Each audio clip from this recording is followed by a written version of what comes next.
Another day, another coffee, another time to talk about Xbox. Hey, whatever, but you know how it goes here on Coffee Games. Wow, cool. Welcome back to another Coffee Games episode where we like to talk about things in the games industry or just little questions here and there. And we just like to discuss it every Thursday morning, more specifically. That's why we have coffee here. Do you get it now? I don't get it anymore, but it is what it is. Thanks for tuning into this one. And before we get started with the discussion, hi, how you doing? You doing good? Cool, great. If you're new to the channel, be sure to click that subscribe and the notification bell so you know when all these Coffee Games episodes come out, as well as our weekly podcast, the Games Groceries podcast. But with all that said and done, we're here to talk about the ecosystem of the Xbox brand, right? We're hearing it all over the place. Ecosystem, blah, blah, blah. But what is it all about? Why is this happening? Why is Phil Spencer really going in on this idea of an Xbox ecosystem? And there's this discussion to this and why this is happening, especially for the perspective of the Xbox brand. There's a lot to talk about here, so I'm done just like patting my foots around here, beating around the bush, if you will. There's a couple things to talk about. And part of the ecosystem, and I think the building block, the foundation for this ecosystem that Phil Spencer keeps talking about, is Game Pass. That was the very first foot in the door of an ecosystem. So really, let's discuss that. Why Game Pass? What is the value behind Game Pass? So let's talk about that first. So since we're talking about Xbox, why aren't we talking? There we go. It's green now. Go Adam, right? Because theme lighting, whatever. But yeah, let's talk about Game Pass for just a second. Since its launch, I still remember when Game Pass first launched. It was kind of one of the things that Xbox offered, and it had some decent games on it. Most of the games I had played already. And they had this promise that day one, you're going to get Xbox exclusives, whatever those were back in the day. I want to say it was 2016, early 2017, where they kind of made Game Pass, going into 2018, where they said that they would do day one exclusive launches. And that just seemed like a nice little treat. That seemed nice for, what was it? $5, $10 a month when it first launched. I should have done my research before I made this video, shouldn't have I? Go Adam. Professional here. It is what it is. But here's the thing. The value of Game Pass has just grown year after year after year going into 2020, where we start to see that Xbox is starting to buy studios. So going back on that first promise where Game Pass will have day one exclusive launches, every single studio that they purchase is bringing more value onto Game Pass. More than just the Xbox brand of itself, but more of the value of Game Pass, which is the foundation to this ecosystem that Phil Spencer keeps talking about. But the very first thing is Game Pass in every single studio, like Double Fine or Ninja Theory, or more recently, this Xbox Bethesda deal. This just sweetens the deal for the value of Game Pass, because all it does is fulfill that promise of day one exclusive launches on Game Pass. That just sweetens the deal for the value of Game Pass, honestly. And that's really starts to get into play here. From Game Pass, that value increased into Game Pass Ultimate. First we had Game Pass, and then introduced was Game Pass Ultimate, which gets you Xbox Live, which was, oh, so that's cool. I don't have to pay for Xbox Live and Game Pass, but now I can get $15 a month, Game Pass and Gold. And more importantly, what they introduced was Game Pass for PC. So now you have the same value of Game Pass, but now you have PC games. Some of them being the same as console, but some of them only you can play on Xbox Game Pass on PC. And that just seemed really interesting at the time, saying that, oh, here again, going back to the first value. Oh, cool. Yeah, you can play Game Pass on your console. Same thing on this. It's like, oh, cool. Game Pass on PC for $15 a month. Cool, I'll take that. So it just made that Game Pass even more of a foundation. But then even later, we see xCloud, which is also included in your Game Pass Ultimate purchase, where you can play games on your phone, full-fledged games from your phone, streaming wise, much like Stadia or Luna, which is odd. Also, Luna. Oh man, Stadia is in a wreck right now. The point is that Game Pass was its building block to this ecosystem, and more goes into it. And now we're seeing that Game Pass is becoming a heavy value with Game Pass Ultimate, where you can play on your PC, phone, and console. So with this Game Pass just building up in itself, that brings me to my second point, is that, you know what, with Game Pass now, Xbox is its own multi-platform system. So now let's actually talk about the Xbox ecosystem. What is this all talking about? In a recent interview on Kotaku with Phil Spencer, there was an interesting point that we talked about on the Games of Groceries podcast, where Phil Spencer had pointed out that, you know, this Bethesda deal that they did, they don't really need to put it on PlayStation 5. They don't need to do that. He said he's willing to. He said he's not willing to take away games from gamers, I guess. But he's saying that we don't need to because we have our own ecosystem. You can play it on your console, you can play it on your PC, and you can play it on your phone. And this really sent a message of, oh, wow, this is what they were doing for years and years, probably since Phil Spencer took the reins of head of Xbox. He's trying to change the brand of Xbox, so much so that he's starting to say that we are our own multi-platform system. I believe in this same interview, he starts to talk about how he has a really tight relationship with Nintendo,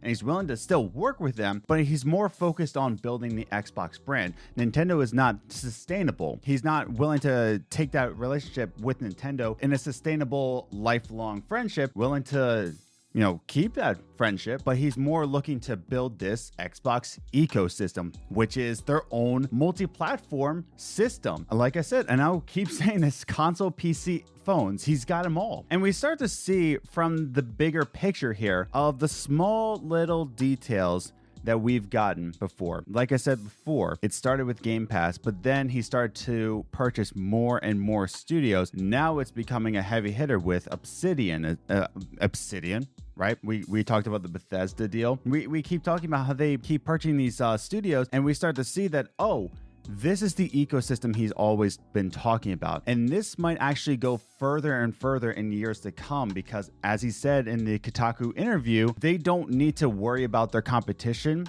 because they are their own brand. It's very similar almost to the way Nintendo handles this console war. Nintendo doesn't really compete outside of itself. It doesn't really acknowledge PlayStation, or it doesn't acknowledge Xbox in the way of a competitor, but more of a relationship. It just seems the way Phil Spencer is handling this ecosystem is a very similar way the way Nintendo does. They're just focused on themselves, their own IPs, their own brand. We're going to talk about that in a little bit, the brand recognition of Xbox, but they're focused on that inner circle. And Phil Spencer has also said that he's more focused on the competition of Google and Amazon with Stadia and Luna.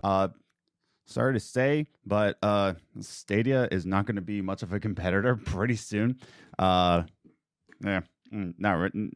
Not really, but he's more competing against those than anything else. And it's just a very interesting thing to watch. So while we're seeing the building blocks being put into perspective and we're seeing all this come into fruition, this is really awesome to see, especially as an Xbox fanboy. Hey, it's interesting to see Phil Spencer build Xbox up and to see the value of Game Pass just increase every single time that there's a new studio purchase. And it's interesting to see that this ecosystem that Phil Spencer says is their own multi-platform. They don't have to worry about putting on PlayStation. They don't have to worry about putting Bethesda games on PlayStation 5 to make their money back, as he's once said, but they can just have their own ecosystem again and make their money back. And they will put it on PlayStation 5 if they feel like it. This is all well and good. This is great. This is amazing. Like, they have the tools, they have the utilization of their studios. They know what they're doing. Game Pass is just the best value in gaming in of itself. But here's one issue. Here's probably the biggest issue amongst this whole ecosystem, amongst all this building, all the foundations that Phil Spencer is bringing up. And that's what I talked about before, the brand recognition of Xbox, or really the brand relationship of Xbox. So the brand of Xbox has not been in the best light. In fact, I would like to argue that Xbox people, people who enjoy Xbox, like your boy, have been the laughingstock in the gaming inner circle world, whatever you want to call this thing that we call gamer culture, whatever. But Xbox has been in that laughing circle. Nobody respects Xbox, and that's for good reason. One, not many great IPs, not like PlayStation has, not like Nintendo has, but limited amount of IPs that Xbox has. And two, when the Xbox One came out and that whole DRM, always online controversy that they did, where you always had to be online, no used games, blah, blah, blah, blah, blah. Xbox has not been in the best lights. And Xbox has also had the Red Ring of Death on the 360. It goes on and on, where Xbox is not in the best trust relationship with a lot of gamers. I just enjoy Xbox. It's my preference. I started with the original Xbox. That's when I really started to get in gaming. Jet Set Radio Future. I loved that. But I started to love the Xbox brand since that. But that's just my personal preference. And I'm never going to say that Xbox is the best way to game. That goes to PC.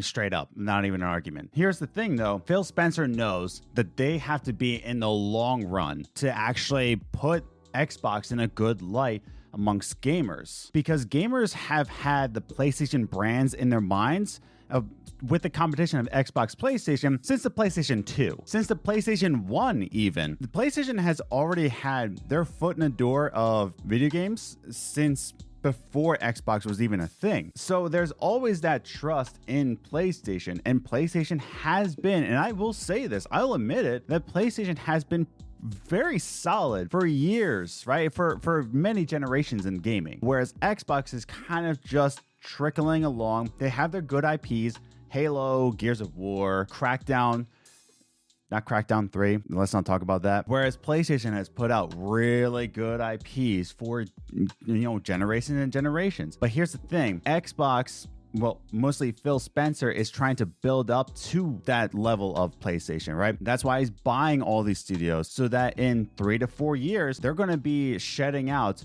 all these really awesome IPs in 3 to 4 years. That's why he's building up this ecosystem, because in 3 to 4 years, this is going to be a really big game changer. Phil Spencer has even come out to say that the Xbox Series X will not be the last console from the Xbox brand. He's actually admitted that, because he knows in the long haul, he has to be thinking about the trust of gamers. Will gamers trust in the Xbox? And he knows that that's not going to take just one console generation. It's going to take at least 2. He knows that it's going to take a long time to build up that trust the way PlayStation has it, but that's why Phil Spencer is building up the foundation of Game Pass, buying many respected studios, and why he's always in interviews saying, pro gamer. Oh, I'll never take away games from gamers. A pro gamer. I wanted multi-platform. I wanted cross-platform games, but PlayStation just keeps taking it away. I'm pro gamer. Oh, look at us. We're giving games over to Nintendo because we're pro gamer. Oh, the Doom guy is going to be on Smash Brothers because I'm pro gamer. That's why he's always in interviews doing that, because he's trying to build up the trust of Xbox's brand to be pro gamer, pro you. That's right. You. But yeah, I just think that gamers don't trust in it right now. They don't trust Xbox the way PlayStation has built up that trust. And Phil Spencer knows that. And that's why we're starting to see the building blocks really come into play. And that's why he's doing all of what he's doing. So I want to hear from you. Write your thoughts in the comments down below. Do you think Xbox is doing the right moves? Do you think that, in 3 years time, we're really going to start respecting Xbox? Write your comments down below. Whatever your thoughts are on Xbox. I want to hear all of them. If you enjoyed what you watched, definitely consider giving a like and, giving a share. Share it with your friends, your family, or even your enemies. That's right, everybody. Just share it with your enemies every now and again. And don't forget to subscribe, hit that notification bell so that you know when all these Coffee Games videos come out, as well as our weekly podcast, the Games and Groceries podcast. So with all that said and done, I'm just gonna jet out of here real quick, and I'll see you in the next one. And don't forget to wear your mask.